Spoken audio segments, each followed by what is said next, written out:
Vamos al libro de Apocalipsis capítulo 2 y versículo 10. Apocalipsis capítulo 2 y versículo 10. Cuando lo tengan me dan fuerte amén. Aleluya. ¿Lo tenemos? Todavía oigo por ahí unas páginas. Aleluya. Quiero que todos, amén, lean esta palabra. También está en la pantalla. Amén. Lo tenemos. Honramos al Padre, al Hijo y al Espíritu Santo que está en este lugar. ¿Alguien dice amén? Aleluya. Honramos al Padre, al Hijo y al Espíritu Santo que está en este lugar. No temas en nada de lo que vas a padecer. He aquí que el diablo echará a algunos de vosotros en la cárcel para que seáis probados y tendréis tribulación por 10 días. Sé fiel hasta la muerte y yo te daré la corona de la vida. Puede tomar su asiento en esta hora. Y el tema que he titulado, sé fiel hasta la muerte. Aleluya. Sé fiel hasta la muerte. Aleluya.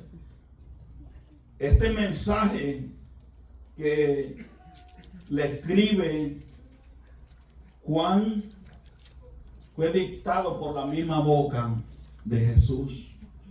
No fue de un apóstol. No, este mensaje no es del pastor Adrián Medina, no es de ningún líder humano. El que habla aquí es el mismo Jesucristo glorificado, el que estuvo muerto y vive por los siglos de los siglos. No es un consejo que nos está diciendo ser fiel hasta la muerte, es un mandato que nos está dando el Señor. No es una sugerencia, es una orden del Rey que volverá a juzgar los vivos y los muertos. El que venció la tumba, el que tiene las llaves del infierno y de la muerte, te dice en esta hora, sé fiel hasta la muerte. Sé fiel no es opcional, no es si tú quieres, hasta la muerte, no es temporal. Y dice, yo te daré la corona de la vida. El servir, el ser fiel a Dios no es en vano, hay recompensa. Y esa recompensa que vas a tener al final, ser coronado por el mismo Jesús, aleluya, y tener la corona de la vida, aleluya. El que te dice, sé fiel hasta la muerte, es aquel, aleluya, es aquel que cuando Cristo habla, la tierra tiembla. Que cuando Cristo habla, los demonios retroceden. Que cuando Cristo habla, no hay demonio que pueda resistir la voz de nuestro Señor y Salvador Jesucristo. Esa es la misma voz que te dice en esta hermosa mañana tarde, sé fiel hasta la muerte y yo te voy a dar la corona de la vida. Aleluya. El significado de ser fiel en el hebreo es emanú, que significa firmeza, estabilidad y resistencia. Esa es la definición de ser fiel en el hebreo. Lo repito, firmeza, estabilidad y resistencia. Eso es lo que significa ser fiel. También en el griego pistos, la palabra ser fiel es digno de confianza, que no abandona el compromiso. Aleluya, yo no sé tú, pero tú y yo tenemos un compromiso con el Dios de dioses y Señor de señores. Aleluya. Ser fiel es permanecer cuando todos se van. Es obedecer cuando es más fácil ceder a la circunstancia. Es la palabra ser fiel es cuando todo te está yendo mal en todos los aspectos de la vida, pero tú dices, yo no voy a dejar a mi Señor por nada, ni por nadie. Aleluya. Y Dios compara la fidelidad. Dios compara la fidelidad, amén, y nos pide ser fieles a Él. Y Dios no quiere que nosotros seamos infieles. Él compara la infidelidad espiritual con el adulterio a través del profeta Jeremías en el capítulo 3 y verso 20. También el profeta Oseas, capítulo 2, del versículo 2 y 5, describe la infidelidad como traición del pueblo, como una prostitución espiritual. Yo creo que usted entiende lo que es la definición de ser fiel. También cuando uno se casa, uno se compromete a ser fiel a esa persona con la que tú te estás casando. Y eso implica fidelidad. Eso implica compromiso. Y es verdad que allá afuera en el mundo ya nadie quiere compromiso. Amén. Uno se junta y si funciona bien, si no funciona bien.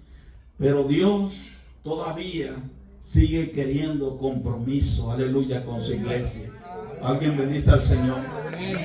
Aleluya. Y cuando el apóstol Juan, aleluya, tiene esta revelación que fue dada por Jesucristo, no fue dada por ningún hombre, fue dada por Jesucristo. Después, aproximadamente 95 años después de Cristo, Juan fue el último de los 12 apóstoles, el último que murió, y fue el que murió de viejo, pero eso no quiere decir que no sufrió. Aleluya. Según la tradición cristiana, esto no está en la Biblia, pero está en la historia y está en la tradición cristiana. Dice que Juan fue arrestado en Efeso y fue llevado a Roma durante el reinado de Dominiciano, el emperador.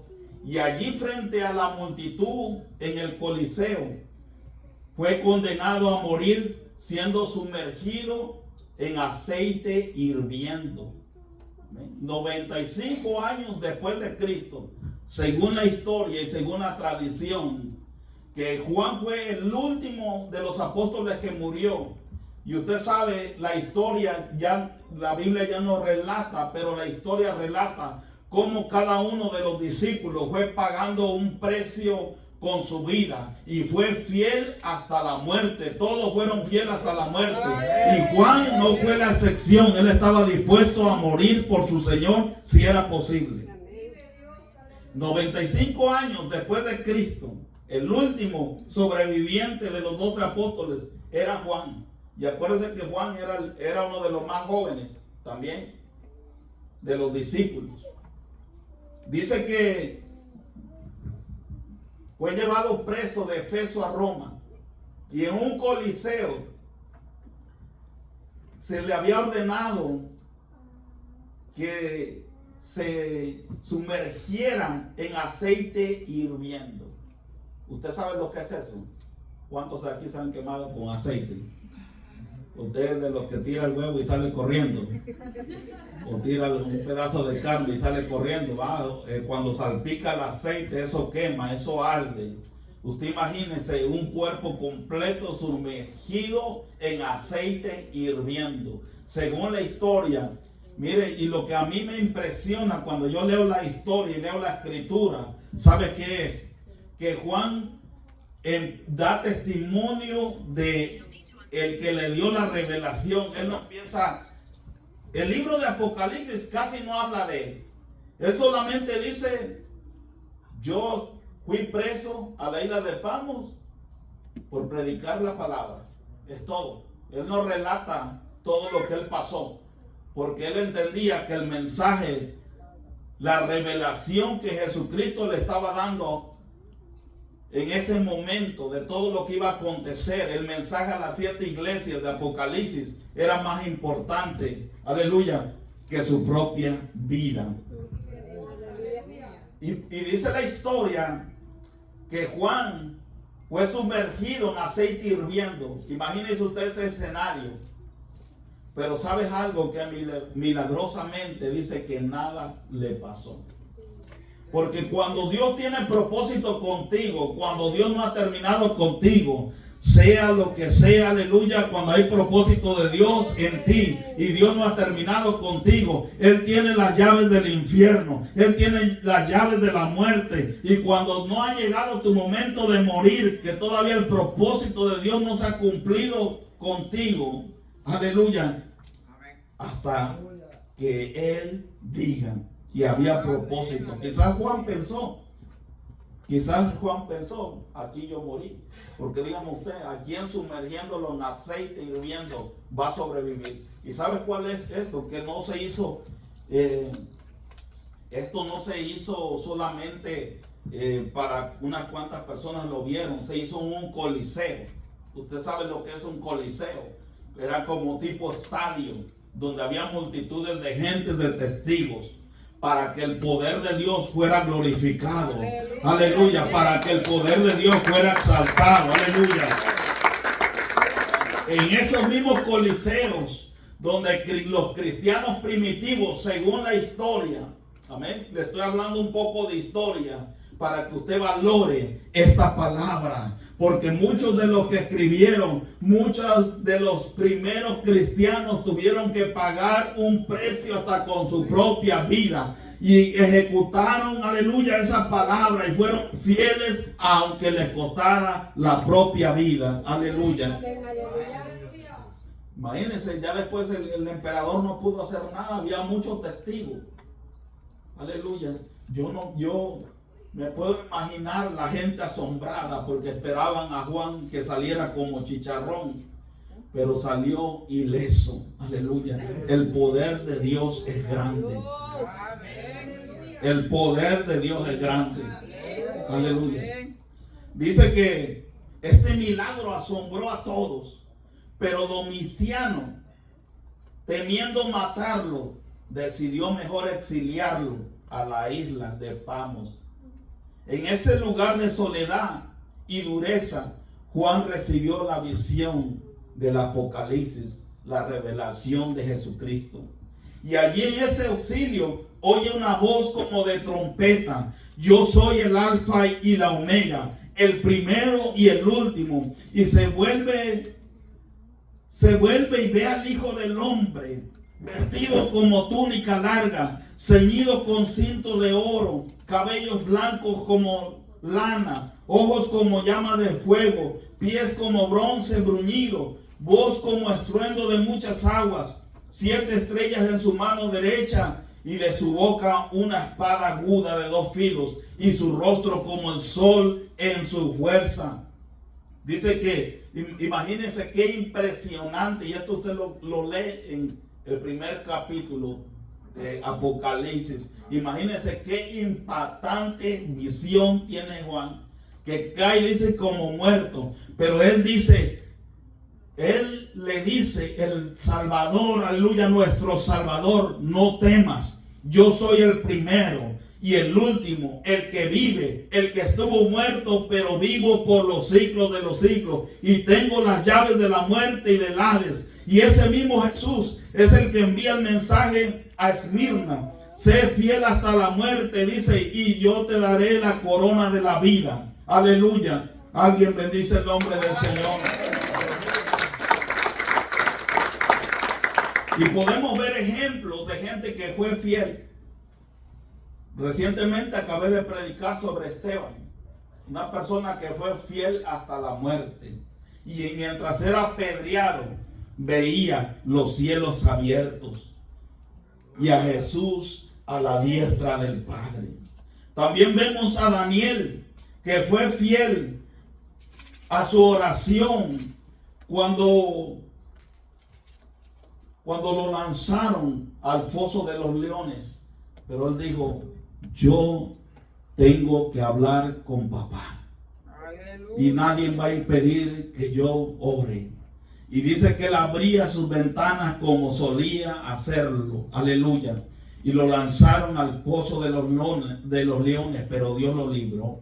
También vemos los 3 jóvenes hebreos en Daniel capítulo 3 que prefirieron el horno antes que postrarse ante una estatua. Usted lea la historia. Era más, para muchas personas era más fácil arrodillarse y rendirle culto a las estatuas que había levantado aquel rey. Pero dijo, no nos postraremos, no adoraremos tu estatua, aunque nos cueste la vida. Nuestro Dios puede librarnos si Él quiere. Y si no quiere, como quiera, no nos vamos a postrar ante tu estatua. Aleluya. Esas personas es a las que me refiero, a que son fieles. También en la historia, porque estoy hablando de la iglesia, este mensaje se le entregó a la iglesia Esmirna. Y también la historia relata de un anciano que se llamaba Policarpio. Tenía 86 años que había servido. Y él dijo, nunca me ha hecho mal. ¿Cómo voy a negar a mi Señor? Si todo lo que me ha hecho es bueno.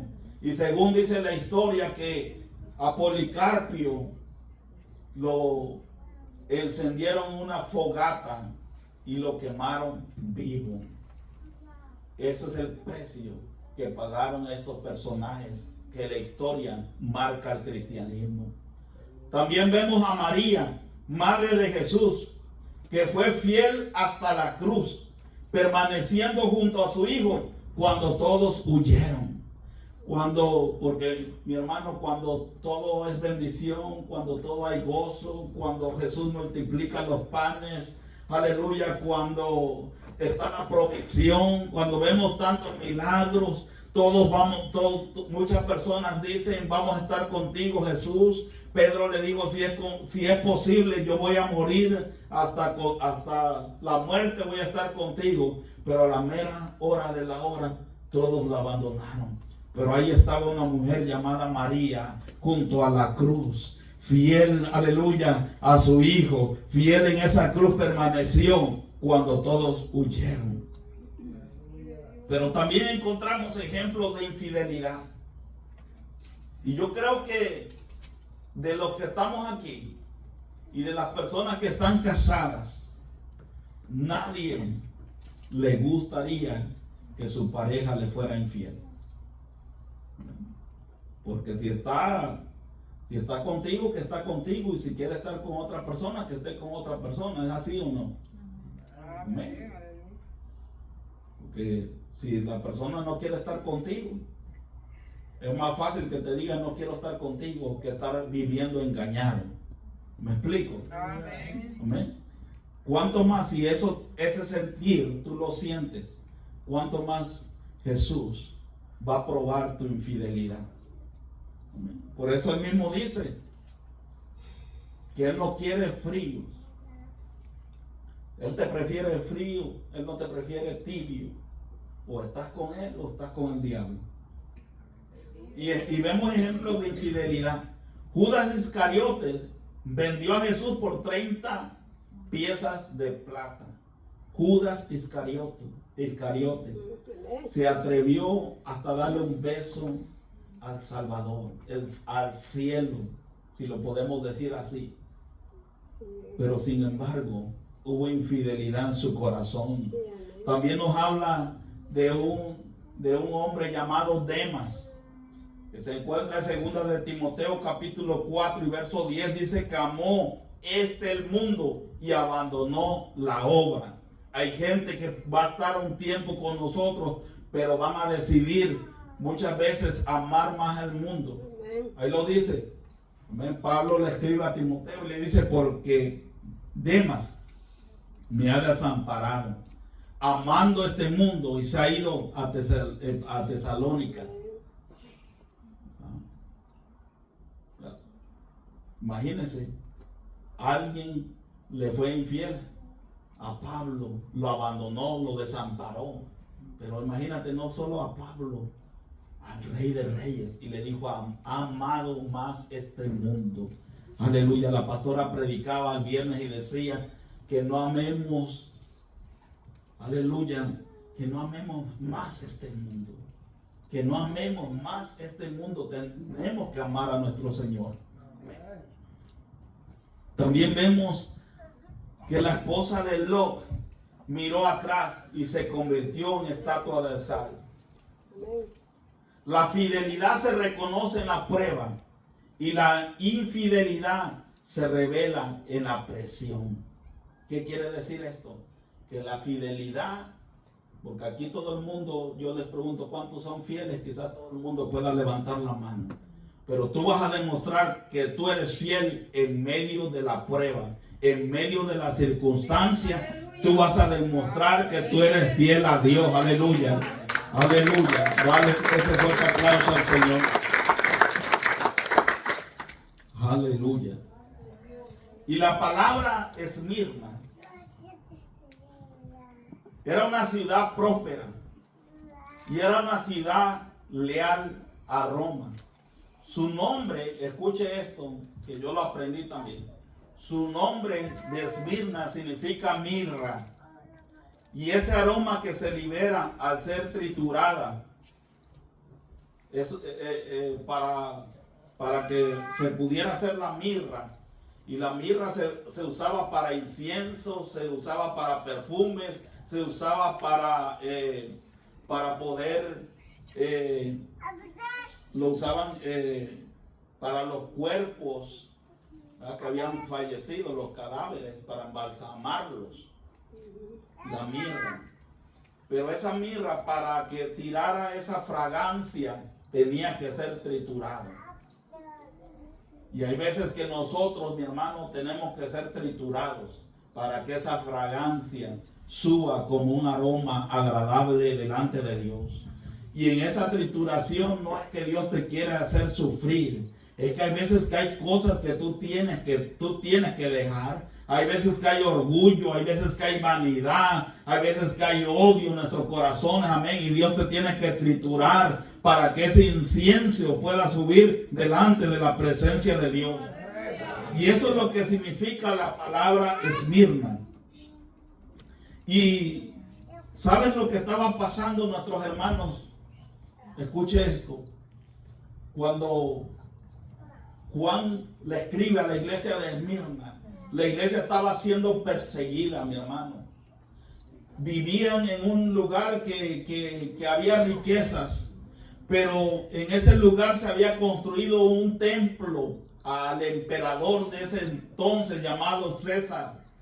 Y ese emperador exigía adoración. Entonces, cuando se exigía que una vez, al menos al año, fueran las personas de ahí de Esmirna a ofrecer un incienso, y el sacerdote del templo le daba un certificado. ¿Y saben lo que tenía que decir esa persona? César es el Señor. Y ahí los cristianos se topaban, porque ellos reconocían que solamente el Señor era Jesús. Aleluya, solamente Él era el Señor. Y César quería ese título. Y el culto a César exigía incienso. Y la frase César es el Señor, una vez al año, para recibir un libus, o sea, un certificado. Y negarse a decir que César es el Señor, o negarse a adquirir ese certificado, eso implicaba perder todo. Porque sin ese certificado, tú no podías trabajar, tú no podías hacer negocios, tú podías perder tus posesiones que tenías, tú podías perder todo si tú no tenías ese certificado. ¿Me explico? Policarpio fue un discípulo de Juan y fue obispo de Esmirna, y fue arrestado a los 86 años y le dijeron: maldice a Cristo y vivirás. Y él respondió: hace 86 años que le sirvo a él y nunca me ha hecho mal. ¿Cómo voy a negarlo ahora? Y dice que murió en la hoguera cantando salmos. Prefirió morir que vivir negándolo.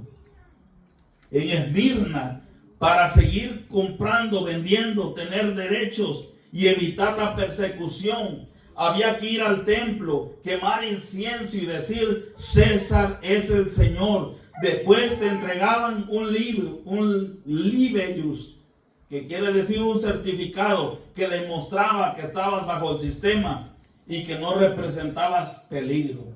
Hoy el certificado del César sigue existiendo, pero con otro nombre. Cuando callamos sobre el pecado para no ofender a nadie, estamos aceptando el certificado del César. Aceptar las ideologías que se levantan contra la palabra para mantener la imagen. Predicar un evangelio diluido para que en las redes sociales muchas veces no nos censuren. Eso es recibir un certificado del César. Participar en celebraciones y prácticas que Dios abomina para no perder clientes o no ser criticados. O guardar silencio en el trabajo, en la universidad, cuando blasfeman el nombre de Cristo. El César de hoy no siempre se llama César, se llama aceptación social. Se puede llamar popularidad, influencia, dinero fácil, comodidad y aprobación humana. Si tu fe es negociable, amado oyente, amado hermano, tu corona no la esperes. Juan no aceptó el certificado, por eso lo metieron en aceite hirviendo y luego lo desterraron. Policarpio no aceptó el certificado y fue quemado vivo. Ellos perdieron todo aquí, pero ganaron todo allá. Dios está buscando hombres y mujeres que prefieren perderlo todo antes que negar el nombre de Jesús. ¿Qué prefieres, ser expulsado del sistema o arrodillarte ante el César moderno? Aleluya. Hay gente que prefiere tener posesiones y todo antes, aleluya, de entregar todo por Cristo. Y déjame decirte que en estos tiempos, en lo que estamos viviendo, en el pleno 2025, escuche hoy, en pleno 2025, todavía hay persecución contra los cristianos. Yo no entiendo qué es lo que nos cuesta ser fiel a Dios. ¿Por qué nos cuesta tanto ser fieles a Dios? ¿Por qué nos cuesta tanto ser fieles a Dios? Mi hermano, nadie te está entregando a un coliseo para meterte en una olla hirviendo en aceite. Nadie te está entregando con los leones, echando con los leones. Nadie está haciendo eso. ¿Qué es lo que impide que tú le seas fiel a Dios? Que tú le seas leal a Dios. ¿Qué es lo que impide? Y en este mismo año, 2025 que estamos, hay persecución. Y no nos vamos a ir a los países que conocemos, que siempre ha habido persecución. Nada más en México. Vea usted las noticias y busque usted las noticias. En México, en algunas áreas, hay persecución. Recientemente yo veía las noticias en México, en un lugar, que muchos pastores con su congregación fueron expulsados de donde vivían y tuvieron que dejar tierras. Y les daban opción. Te vuelves a la religión tradicional y todo está bien. Pero si quieres estar con esta gente, los expulsaron, mi hermano. Allá está, y esto en México no es nuevo. Esto viene del 80 y algo. Hay hasta una película que se llama Chamucla, Tierra de Sangre, que pasó en Chiapas. Usted busque esa película, así se llama, Chamucla, Tierra de Sangre. Y está con datos de periódicos y todo, como en Chiapas, mi hermano, hubo una persecución y muchos pastores murieron. Pero ¿sabes qué? Que cada vez que se riega la sangre de personas que son fieles, esa sangre a esa tierra viene siendo como un abono, porque el evangelio se sigue predicando. Y hoy en día Chiapas tienen mucho cristianismo, gracias a las personas que pagaron un precio. Nos vamos a China, donde lugares donde los hermanos no pueden tener una Biblia como la que tú y yo tenemos. Y se tienen que memorizar toda esta Biblia de memoria, porque no la pueden tener y no tienen la libertad que tú y yo tenemos de venir y rendir culto acá, de abrir la puerta, aleluya, y tener nuestro culto, aleluya. No la tienen. Yo leía un libro de un pastor de Alabama que fue para allá, tiene una iglesia grande en Alabama, un americano. Dice que lo invitaron a China. Y cuando ese líder hizo el acercamiento, dice que lo llevó a una casa y era bien pequeña. Y él dijo, ¿dónde nos vamos a reunir?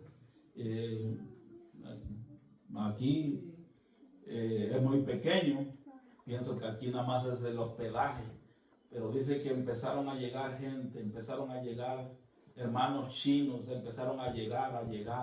Y ese lugar, dice, se fueron sentando, se fueron acomodando. No había comodidad como la que tú y yo tenemos. ¿Y sabes qué? Aleluya, a veces tú no aguantas un mensaje de 1 hora. Aleluya, ellos decían, no pare, pastor, que para eso venimos. Viajamos, venimos en tren tantos días para venir a escuchar palabra. Queremos saber de ese Jesús que salva. Aleluya, no queremos más, aleluya, adorar a ese Buda que nosotros adoramos. Y dice que él estuvo enseñando por horas hasta la madrugada. Y dice, y él llegó, aleluya, con una mentalidad, aleluya, que transformó su mente, aleluya, verte como hermanos tienen que pagar un precio. Escuchaba a un hermano que recientemente había ido a Pakistán decir cómo un pastor le testificaba de una familia que a la hija, por no negar la fe, por decir que Jesús es el Señor, la amarraron y la arrastraron por todas las calles. Gente extremista por no negar la fe. Y usted, mi hermano, yo que lo tenemos fácil, a veces somos tan infieles al Señor. Es de meditar. Decir que Jesús es el Señor no solamente es una frase. Cristianos como Policarpio, el obispo de Esmirna, de esa iglesia, le costó la vida y fue quemado. Decir que Jesús es el Señor hoy en día para muchos se nos hace fácil. Sí, Jesús es el Señor. Pero la pregunta es, si Jesús es el Señor, ¿será que Él es el dueño absoluto de tu vida? Eso es lo que significa que Jesús es el Señor. Que mi vida entera le pertenece a Jesús. Eso es lo que quiere decir que Jesús es el Señor. Aleluya. Yo no sé si tú entiendes. No es una frase bonita que está en la Biblia nada más. Decir que Jesús es el Señor es decir que Él es el dueño de mi vida, que todo le pertenece y que si Jesús me pide mi vida, darla, la tengo que dar. Aleluya. Alguien bendice al Señor. Decir que Jesús es el Señor es decir que Él tiene la autoridad sobre toda la creación. Decir que Jesús es el Señor es decir que Él es el juez y salvador. Aleluya. Decir que Jesús es el Señor es decir, ya no vivo yo, sino que Cristo vive en mí. Ya no son mis decisiones, ya no son mis planes, ya no es mi tiempo, ya no es mi dinero, ya no son mis relaciones con quien me junto. Decir que Jesús es el Señor es decir que todo está bajo su señorío, que todo está bajo su dominio, que ya no es mis sueños, mis planes, lo que yo quiero hacer. Porque si usted me preguntara qué es lo que yo quiero hacer, mi hermano, Créanme lo que yo no quisiera estar aquí, aleluya, pero como entiendo que Jesús es mi Señor, aleluya, y por amor a Él, aleluya, me he entregado porque Él se entregó primero, aleluya. Nosotros le amamos a Él porque Él nos amó primero. No es que tú le hayas amado primero, sino que Él te amó. Decir que Jesús es el Señor no solamente es una frase bonita, lo recalco y lo repito, es decir, que Él es el dueño absoluto de tu vida. Aleluya. De tus decisiones, de tus planes, de tu tiempo, de tu dinero, de tus relaciones. Todo está bajo su dominio, su señorío. Ya no vivo yo. Cristo vive en mí. Aleluya. Yo no sé si alguien puede entender este mensaje. Mucha gente, mi hermano, no puede entender. Dice que Jesús es el Señor de labios. Incluso hay muchos evangelistas, pastores, que usted va a escuchar decir: yo no planeaba yo esto. Incluso G. Ávila, él testificaba que él quería ser boxeador. Pero cuando uno tiene un encuentro glorioso, como lo tuvo Policarpio, como lo tuvo Pablo, como lo tuvo Juan, aleluya, ese encuentro que tuvo Juan que hasta cayó como si estuviera muerto. Ese encuentro que tuvo como el que lo tuvo el apóstol Pablo, que cayó también tierra al piso y escuchó la voz de Jesús y le dijo: Saulo, Saulo de Tarso, ¿por qué me persigues? Aleluya. Cuando uno tiene un encuentro así de glorioso, es difícil, aleluya, negarse. Es difícil vivir para ti mismo. Aleluya. Ya no es mi tiempo. Ahora es el tiempo del Señor. Ya no es lo que yo quiero hacer, es lo que el Señor quiere para mí. Ya no son mis sueños, son los sueños que Dios tiene para mí. Aleluya. Decir que Jesús es el Señor hoy sigue siendo un acto contracultural. Es rechazar el dinero, la fama, el poder o las ideologías. Es obedecer a Cristo, incluso cuando contradice las leyes humanas o la cultura. Estás dispuesto a perder amigos, posición, incluso la vida, antes que negar su autoridad. Aleluya. Decir que Jesús es el Señor. Si Jesús no es todo en tu vida, entonces no es el Señor absoluto tuyo. Aleluya. Mi hermano, queremos escuchar que Dios nos libre de migración. Queremos escuchar que Dios nos libre de la cárcel. Queremos escuchar que tú vienes a Cristo y todo está bien. Pero Jesús no nos engañó.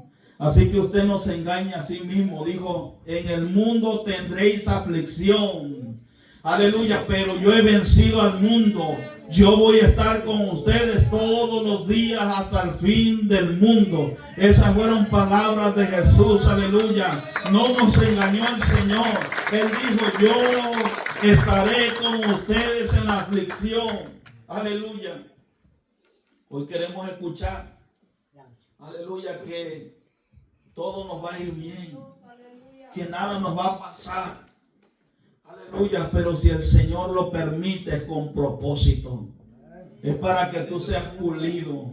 Aleluya, si el Señor te hace pasar por el fuego, no es para que tú seas deshecho en el fuego, sino para que tú seas purificado. Porque el oro, aleluya, te quiere refinar el Señor como el oro, porque el oro, cuando es pasado por el fuego, toda impureza, aleluya, ese oro sale de ahí purificado, sale brilloso, y toda escoria que tiene se le cae. Cuando el Señor te permite pasar por el fuego, aleluya, es con propósito. Y aquí le está diciendo a la iglesia de Esmirna, le dice en el verso 8, y escribe al ángel de la iglesia de Esmirna, el primero y el postrero, el que estuvo muerto y vive, y vivo, dice esto. Aleluya, esto no lo dice Juan. Aquí lo recalca. Escribe al ángel de la iglesia de Esmirna, el primero y el postrero, el que estuvo muerto y vivo, dice esto. Yo conozco tus obras. El Señor conoce lo que tú haces. El Señor conoce lo que yo hago. Le dice a Esmirna, yo conozco tus obras y tu tribulación y tu pobreza. Le dice, pero eres rico. Y ellos no eran pobres por ser flojos. Eran pobres porque no podían tener posesiones, no podían tener riquezas, no podían tener un trabajo sin ese certificado que el César entregaba a los sacerdotes de César. No podían trabajar sin ese certificado. No la tenían fácil los hermanos. Y por eso quizás estaban en extrema pobreza. Y el Señor les tiene que decir, yo conozco tus obras y tu tribulación y tu pobreza, pero tú eres rico. Y la blasfemia de los que se dicen ser judíos y no lo son, sino sinagogas de Satanás. Se tenían que cuidar del imperio que los perseguía y se tenían que cuidar también de los judíos, que también eran perseguidos por ellos. Y sabes algo, lo que me llama la atención, que Jesús es el que habla. No le dice, todo va a estar bien, ya no vas a sufrir. Le dice, no temas nada de lo que vas a padecer. Aleluya. No le está quitando esa prueba, esa tribulación. Le está diciendo, vas a pasar por la prueba, vas a padecer, pero no temas. El diablo echará a algunos de vosotros en la cárcel para que seáis probados. Y tendréis tribulación por 10 días. Aleluya. El diablo no se te tiene que aparecer con cuernos y con flecha y con todo lo que lo pintan. El mismo sistema a veces el diablo usa para que tú niegues la fe, para que tú seas infiel a Dios. Y le dice, el diablo echará a alguno de vosotros en la cárcel para que seáis probados. Él no le dice, te voy a librar de la cárcel, te voy a librar del sufrimiento que va a pasar. Le dice, vas a padecer. Dice, y tendráis tribulación de 10 días. Mi hermano, cuando le está diciendo tendréis tribulación de 10 días, quiere decir que hay un tiempo en que la prueba va a terminar. Yo no creo que tu prueba va a ser eterna. Yo no creo que tú como cristiano vivas en toda la vida. ¿Cómo estás, hermano? No, atribulado. ¿Cómo estás, hermano? El año que viene le vuelvo a preguntar, ¿y cómo estás? Ay, en pruebas. Y el año que viene en pruebas. Así encontramos hermanos y nunca los oímos decir, estoy en victoria. Aleluya. Atribulado, pero estoy en victoria. Alguien bendice a Jesús en esta hora. Porque así como hay pruebas, hay luchas, también hay victorias. Y cada prueba tiene tiempo de terminación. Y ahí le dice, tendráis tribulación por 10 días. La prueba que pasó Job no fue eterna, ni fue de muchos años. Aleluya. Cuando llegó el momento, cuando pasó la prueba que Job pasó y demostró ser fiel, aunque con su cuerpo, aleluya, estaba pagando. Satanás le quitó todo primero.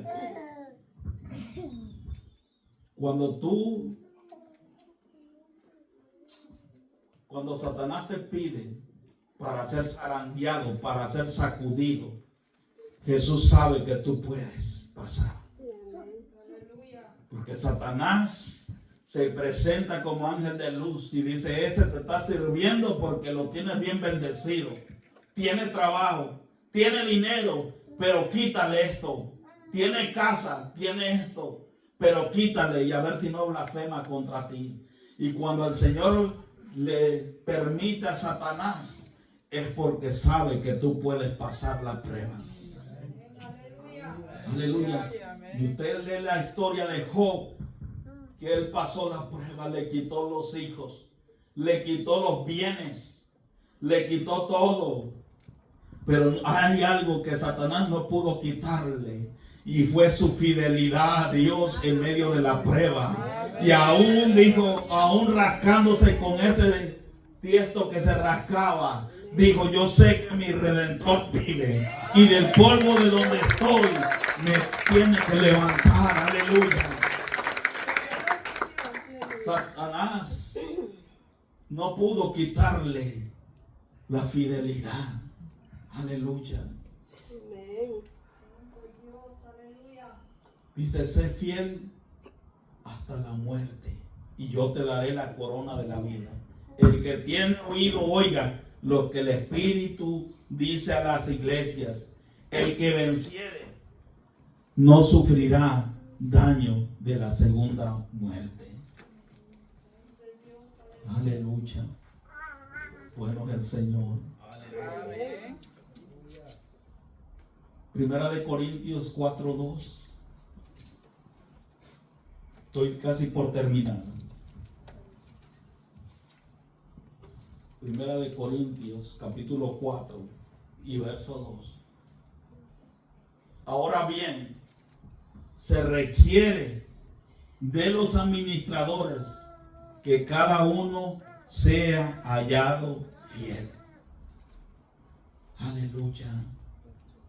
Estas sí son palabras del apóstol Pablo, pero inspirado por el Espíritu Santo, porque el Espíritu Santo es uno. Aleluya. Le dice a los corintios, ahora bien se requiere. Es un requisito que los que trabajan en el Señor, que los que sirven en el Señor, cada uno sea hallado fiel.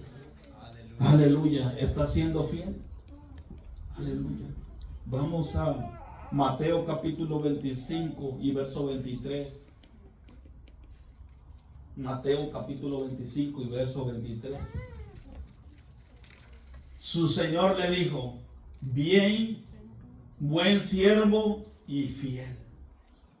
Aleluya. Si tú eres infiel a Dios, mi hermano, no pienses que vas a volar en el rato, y no pienses jamás escuchar estas palabras. Es un requisito ser fiel, es un mandato. Aleluya. Le dice Jesús, palabra de Jesús, su Señor le dijo, bien, buen siervo y fiel, buen servidor. Aleluya. Mucha gente está buscando posiciones a que le sirvan. Dios busca buenos servidores, aleluya, y fieles. Dice, sobre poco has sido fiel. Quizás lo que te puso a hacer el pastor en la iglesia sea tan poco para ti, pero en eso poco que tú le estás haciendo fiel a Dios, en lo mucho te pondrá. Aleluya. Entra en el gozo de tu Señor. Aleluya. No es en vano, hermano Carlos, no es en poco a que usted esté en la puerta. Aleluya. No es en poco serle fiel a Dios, hermano Carlos, ahí en esa puerta. Que algún día tú puedas escuchar, buen siervo y fiel, sobre poco, sobre lo poco que se te dio, fuiste fiel. Porque como Dios te va a dar más si tú eres infiel, amado hermano. Ahí, con esos teléfonos, Brian, quizás para gente esto sea lo grande, estar aquí. Para mucha gente esto es lo más grande que puede haber. Amén. Y es un privilegio estar aquí. Pero si en lo poco que Dios te ha puesto a hacer no eres fiel, ¿cómo Dios te va a dar más? Amén. Aleluya. Sobre poco le dice, has sido fiel. Sobre mucho te pondré. Esto no es por lo mucho que tú hagas, es por lo poco que tú eres fiel a Dios. Aleluya. En lo poco que Dios te ha dado. Escuchar un día de Jesús decirte con estas palabras: entra en el gozo de tu Señor, porque sí fue tu Señor. ¿Por qué me llamas Señor, Señor, y no hacéis lo que yo digo? Hay gente que le llama Señor, Señor, y no hace lo que Jesús les manda hacer. Yo no sé si tú te puedes visualizar a Jesús poniéndote la corona y escuchando esa voz diciendo: bien, buen siervo fiel. Hoy es el día de decidir a quién tú perteneces. Aleluya. Hoy es el día de que tú decidas quién es tu Señor. Si el mundo, si el gobernador de las tinieblas de este siglo, o Jesús es tu Señor. Esta frase le costó la vida a muchos de los hermanos de Esmirna. Tuvieron que pagar hasta con su propia vida, incluyendo el obispo Policarpio, por negarse a decir que César era su Señor. Eso les costó trabajos, eso les costó propiedades, eso les costó casas, eso les costó una vida económica, eso les costó hasta la vida. Aleluya, pero lo más importante, que ganaron la vida eterna.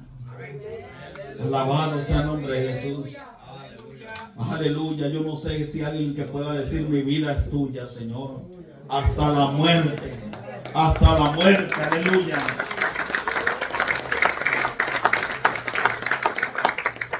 Dios no quiere, aleluya, Dios no quiere cristianos de temporada. Aleluya. Dios quiere gente fiel hasta la muerte. Ponte sobre tus pies en esta hora. Aleluya. Alabado sea el nombre de Jesús. Aleluya. Yo no sé si César es tu Señor y tú quieres